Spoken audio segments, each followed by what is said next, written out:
This is the hottest item at the show here, the Butterfly IQ, iPhone, ultrasound probe, phone, probe. Here's David to tell us all about what is this thing. This is a Butterfly IQ. This is a one probe whole body imaging from Butterfly Network. And how much do these go for? It's $19.99 with a $420 annual subscription. And show me how this thing works. It's pretty straightforward. This is the first semiconductor-based ultrasound-on-chip technology ultrasound probe. One probe, whole body imaging. It's the broadest clearance the FDA has ever granted to one device. So what you're looking at is an ultrasound machine. It's right here in the probe. Connects up to an iPhone or an iPad, and we just announced today we are going to be available also on Android.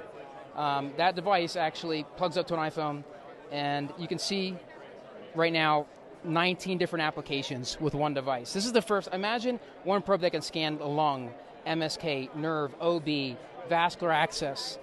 Before you'd be switching between multiple probes, you'd be spending $20,000, $30,000 for this device. Now you're saying in your hand you're able to scan the entire body. It's pretty amazing. What we're doing here is we're demonstrating the deep learning feature on bladder volume. So we're in a bladder preset, and if we just press the tools button here and activate the tool, it'll auto-trace the bladder. And because it's a 3D probe, you can just hit calculate, and I'm not moving the probe at all. The probe's just standing still. I'm not scanning, the probe's just doing this for me. And it's going to sweep through. It's going to give you an actual bladder volume.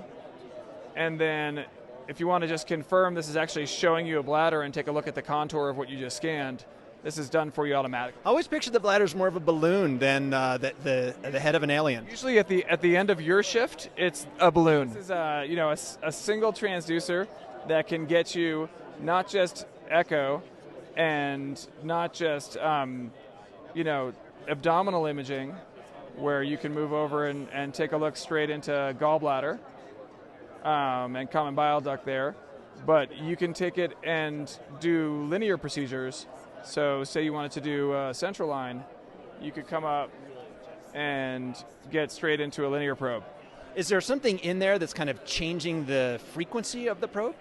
So yeah, the operating frequency is basically like 1 to 10 megahertz, and because we're not using piezoelectric crystals and instead we're using fancy technology that smarter people than I have put together, we can basically change the aperture and the operating frequency from 1 to 10. So go from abdo